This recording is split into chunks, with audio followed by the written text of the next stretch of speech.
Bonjour à vous, la commu. Aujourd'hui, on va parler d'un club de l'élite du championnat de France, le Paris Football Club. Mais avant de s'appeler le Paris Football Club, pour la section féminine, il y avait le FC Juvisy.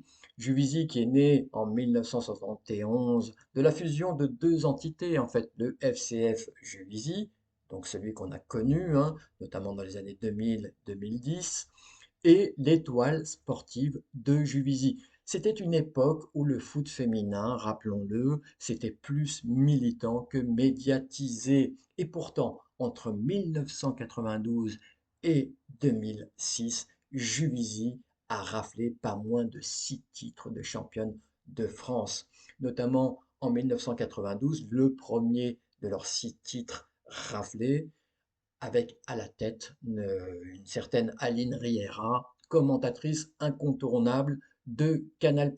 Et puis, il y a aussi eu ce Challenge de France en 2005 qui vient ponctuer un palmarès quand même doré. Le Challenge de France, c'est l'ancienne appellation pour la Coupe de France. Une Coupe de France qui a été gagnée l'année dernière par le Paris Football Club contre le PSG.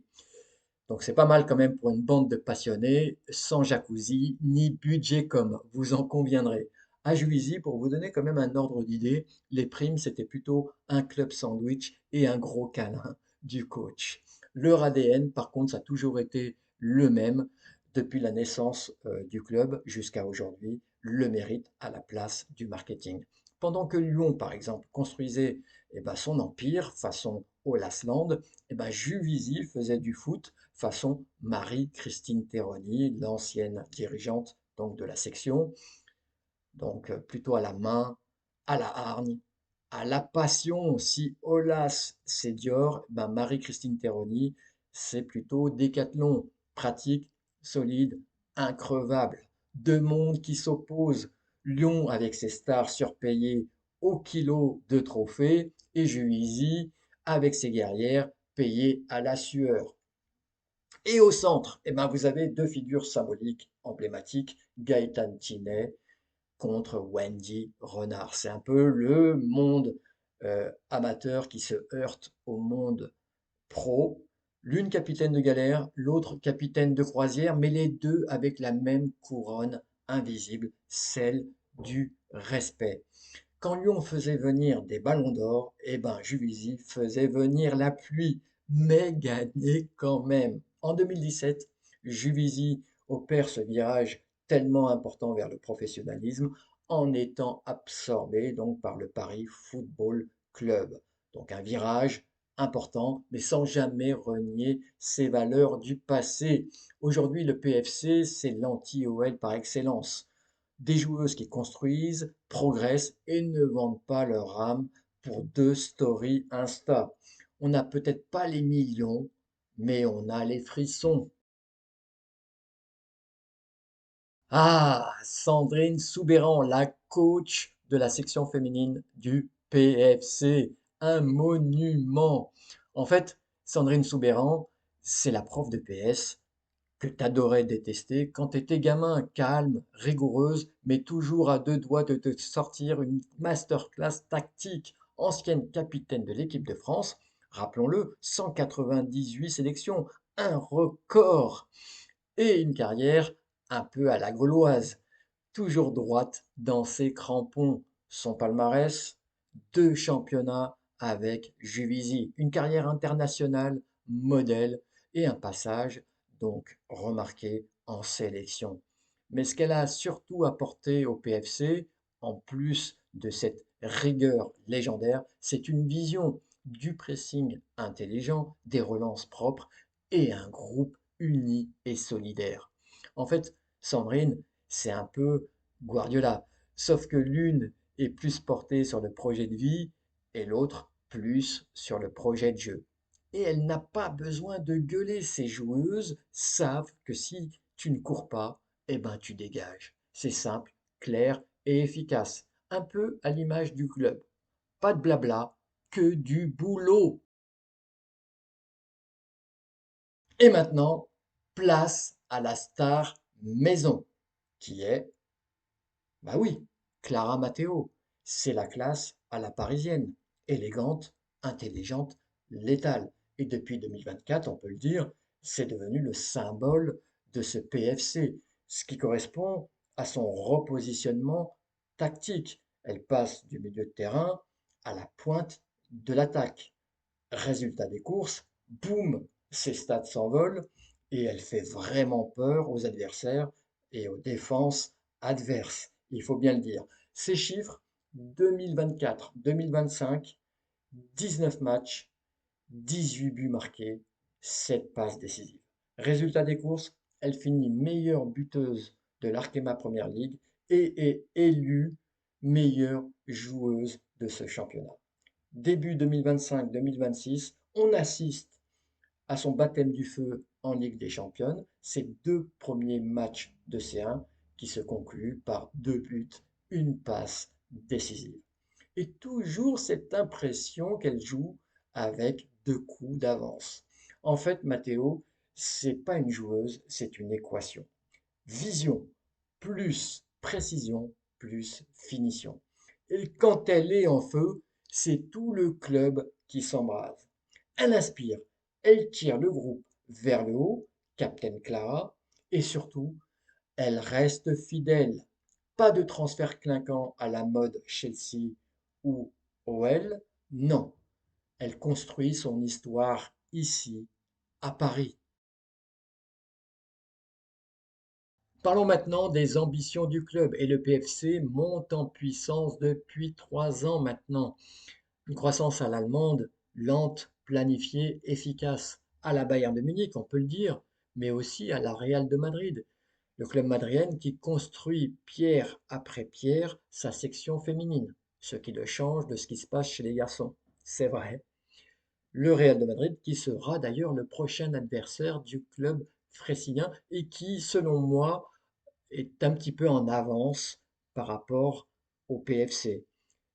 Pourtant, il n'a pas son pédigré, mais on a vu quand même de très belles choses concernant le Real de Madrid l'année dernière sur la scène européenne et aussi cette année, notamment avec sa victoire probante contre le PSG. Mais le PFC n'est pas en reste en termes d'ambition et d'objectifs concrets, notamment sur la scène nationale cette fois-ci. Là, il doit gratter quand même chaque année un podium qui peut l'emmener donc à s'installer durablement en Ligue des Championnes, un vecteur prodigieux pour les clubs ambitieux, on le sait, mais peut surtout concurrencer le PSG qui est en manque d'ambition, tout le monde le sait. D'ailleurs, pendant que le PSG se cherche un projet, le PFC, lui, s'en construit un. Actuellement, le PFC est troisième du classement grâce à sa victoire pénible, mais sa victoire quand même contre Lens, tandis que Fleury, qui est un autre adversaire euh, dont on doit tenir compte, a perdu dans les grandes largeurs sur le terrain du PSG. Donc tous ces résultats mélangés font que le PFC est troisième, à 3 points derrière le PSG. Donc ils ont le club de la capitale dans la ligne de mire. Voilà, donc ce sont des ambitions très importantes sur la scène nationale et puis à la scène européenne. Et là, c'est un peu plus dur, c'est vrai. L'année dernière, d'ailleurs, la sortie de route spectaculaire, je l'ai encore en travers de la gorge. Quand vous perdez 8-0 contre Man City, vous vous demandez quel est véritablement le niveau du PFC. Alors, c'est, on va dire, comment dire, c'est la découverte, c'est la redécouverte du très très haut niveau pour le club. Ok, cette année, ils doivent quand même passer la seconde. Et là, après 2 matchs, vous avez quand même une défaite et un match nul.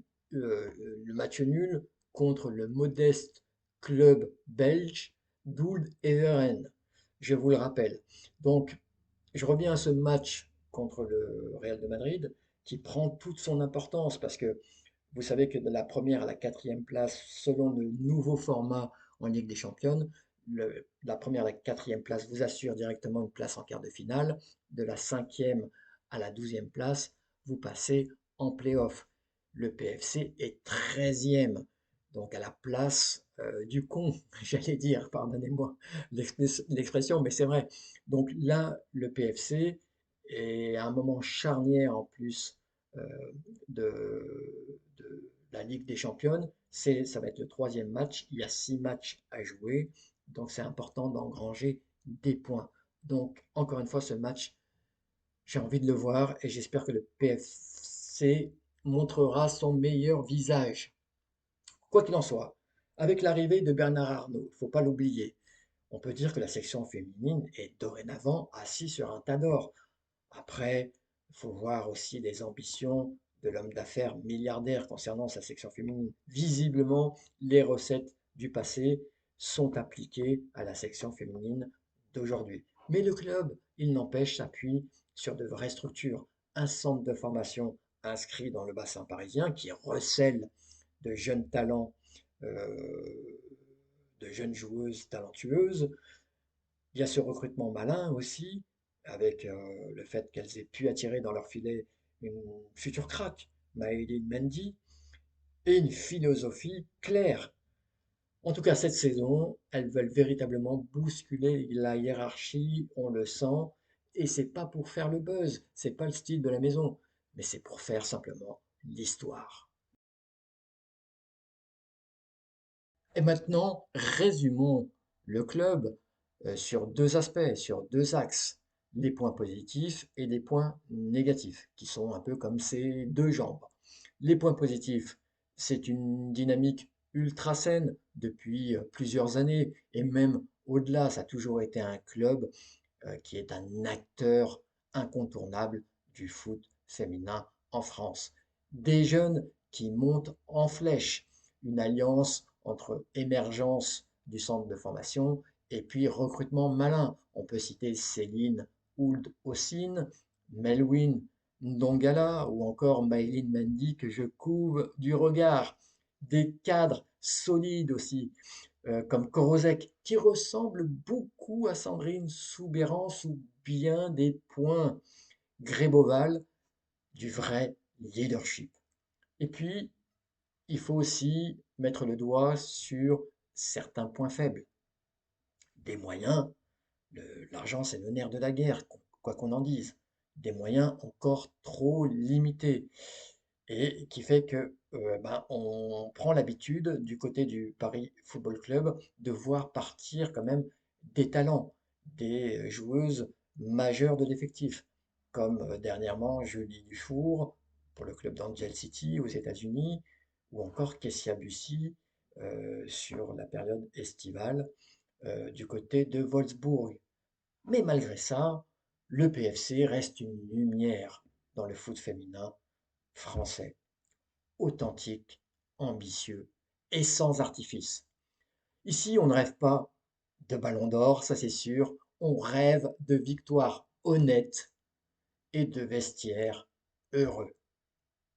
Les amis, si vous aussi vous en avez marre du foot aseptisé, si vous voulez du flair, du fun et un brin de mauvaise foi, alors abonnez-vous, activez la cloche, mettez des commentaires dans la zone réservée à ça, soyez participatifs, c'est très important pour le développement de la chaîne.